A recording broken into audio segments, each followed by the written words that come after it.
Hello money talkers, welcome to my channel money talks with Payal. तो कल के दिन स्टॉक मार्केट कैसा रह सकता है, आज के दिन जो मार्केट में गिरावट आई वो कितने दिन सस्टेन कर सकती है, साथ ही काफ़ी सारे शेयर्स के बारे में हम लोग इस वीडियो में डिस्कस करने वाले हैं। तो अगर आज के दिन हम देखें तो निफ्टी ने 17938 पे क्लोजिंग दी। ओपन ये हुई थी 18129 पे, अप्रॉक्सीमेटली 174 पॉइंट्स डाउन इसने आज के दिन क्लोजिंग दी है। एंड इसकी प्रीवियस क्लोजिंग थी 18113 पे। तो अब ये आगे कितना कंटिन्यू रह सकता है, उसका आंसर ये है कि लगातार बैक टू बैक जो दो बिग रेड कैंडल्स फॉर्म हुए हैं, उससे तो यही समझ आ रहा है कि सेल ऑफ प्रेशर काफ़ी ज़्यादा है। एफआईआई की तरफ से भी सेलिंग बढ़ गई है, क्रूड ऑयल प्राइसेस बढ़ गए हैं, ग्लोबल जियोपॉलिटिकल जो इश्यूज चल रहे हैं उनको लेके, साथ ही बहुत सारे ऐसे इश्यूज हैं फेड रेट हाइक्स को लेके, ये सब जो मिला के जो इम्पैक्ट है वो हमारे मार्केट में हमें दिख रहा है। तो शॉर्ट टर्म में बजट तक हो सकता है इस तरीके का जो माहौल है वो कंटिन्यूड रहेगा एंड बेरिश नेचर अभी थोड़ा बहुत वापस आता हुआ हमें दिख रहा है। सपोर्ट की जो लेवल है 17880 पे एक सपोर्ट रहेगा एंड देन 17750 पे एक सपोर्ट है। रेजिस्टेंस ऊपर के लेवल पे 18000 पे बहुत ही तगड़ा होने वाला है, उसके बाद 18200 पे।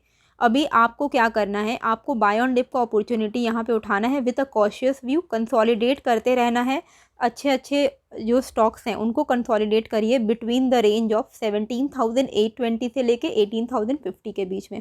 तो 17820 से 1850 का जो 18050 का जो रेंज है, इस वक्त हम साइडवे मूव विथ कंसोलिडेशन इसमें लेके चल सकते हैं। तो आप भी मौका मत छोड़िएगा, एक मौका जब आपको मिल रहा है। देखो ऐसा नहीं है कि निफ्टी इसी तरीके से नीचे चल जाते रहेगा, Nifty will come back stronger और बहुत ही अच्छे लेवल पे हम टच भी करेंगे इस ईयर के एंड तक, है ना। तो अगर आप अभी बाय ऑन डिप का फ़ायदा उठाओगे तो in the longer run you will be in a more beneficial situation. Advance to decline ratio आप देख ही सकते हो, 820 शेयर्स आज के दिन सिर्फ आगे की तरफ बढ़े, बाकी 1076 शेयर्स ने डिक्लाइनिंग वे में उन्होंने क्लोजिंग दी है, मतलब नीचे की तरफ वो गए। बायोकॉन शेयर प्राइस आज टॉप गेनर था, वो इसीलिए क्योंकि मॉर्गन स्टैनले जो ब्रोकरेज है उन्होंने इसके स्टॉक को अपग्रेड करके आउट परफॉर्म का टैग दिया है और टारगेट दिया है 465 का। आज बायोकॉन ने क्लोजिंग दी है 367.35 पे। ओएनजीसी भी आज one of the top gainer रहा, वो इसलिए क्योंकि क्रूड ऑयल प्राइसेस जो राइज हो रहे हैं उसका बेनिफिट ओएनजीसी में लोगों को लग रहा है, मिल रहा है, तो वहाँ से भी एक शेयर प्राइस में इंक्रीज आई। साथ ही bank of Baroda, GAIL, Indus tower, ये सारे आज के टॉप गेनर्स रहे। तेजस नेटवर्क की जो Q3 रिजल्ट आज थी, उनका जो नेट लॉस है इंक्रीज़ हो गया है 240 मिलियन पे।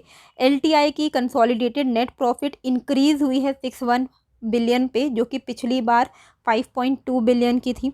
रैलीज़ की नेट प्रॉफिट 395 हुई है, जो कि पिछले ईयर के नेट प्रॉफिट से कम है। एस्टिमेशन किया गया था कि 430 मिलियन का ये प्रॉफिट करेगी, तो एस्टिमेशन से कम है। तो रैली एंड तेजस नेटवर्क के लिए ये थोड़ा सा गड़बड़ न्यूज़ है Q3 रिजल्ट के हिसाब से।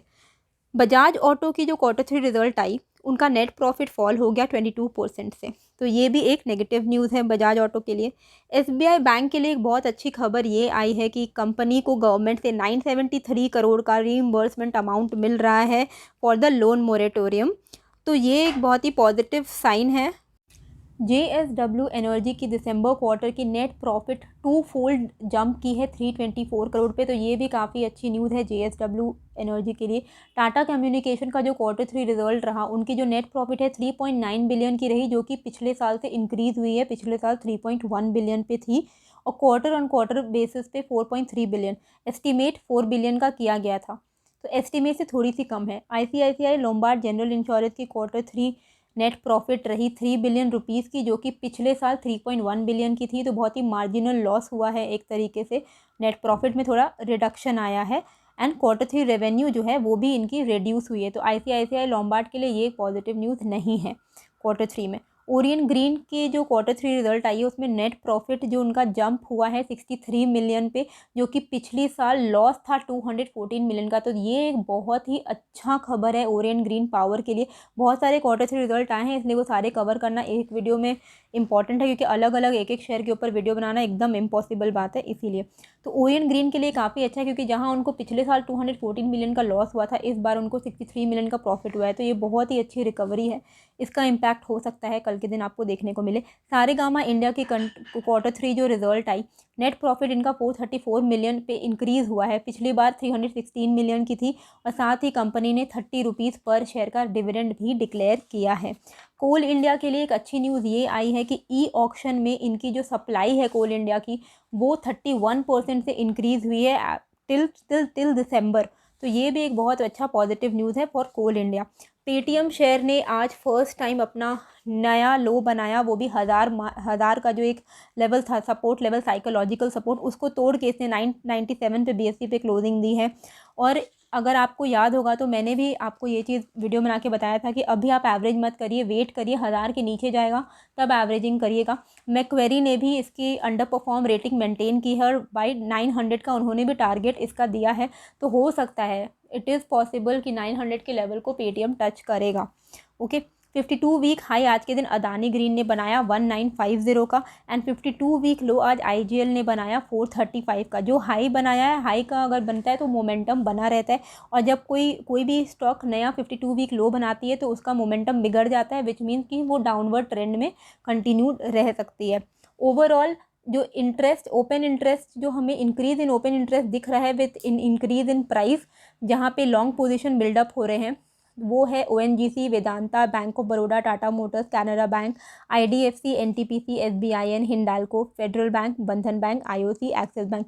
इन सारे में लॉन्ग पोजीशन बिल्डअप हुए हैं। इसका मतलब है कि ये expiry date for expiry 27 Jan में बोल रही हूँ। इसका मतलब है कि ट्रेडर्स को लगता है कि इनके प्राइस को इंक्रीज़ होना चाहिए।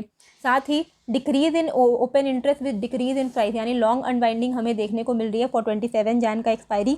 वो है Adani ports, ITC, Ibull housing finance, Granules, Bharti Airtel, HDFC bank, LIC housing finance, IndusInd, SBI life, bank Nifty, तो है star, Grasim, Berger Paint and Cipla.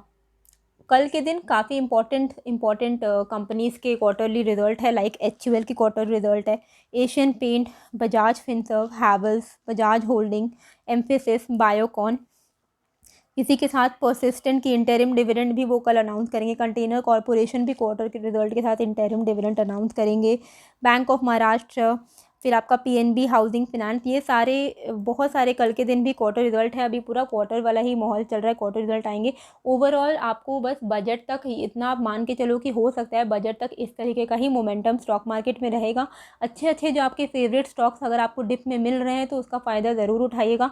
Consolidate इस लेवल पे करिए, क्योंकि एंड ऑफ द ईयर तो निफ्टी आगे ही बढ़ेगी, राइट। तो आपको ये लेवल बहुत सस्ता लगेगा आफ्टर 1 ईयर। तो अभी इस मौके को आप हाथ से मत जाने दीजिए, अच्छा फ़ायदा उठाइए। इस तरीके का बीच बीच में जो करेक्शन आते हैं उनमें आप बाय ऑन डिप करिए रादर दैन पैनिकिंग। तो आई होप आपको ये वीडियो अच्छी लगी है, कैसी लगी है मुझे कमेंट करके ज़रूर बताइएगा। नए हो तो सब्सक्राइब कर लीजिएगा। मिलते हैं फिर एक नए वीडियो के साथ। Thank you.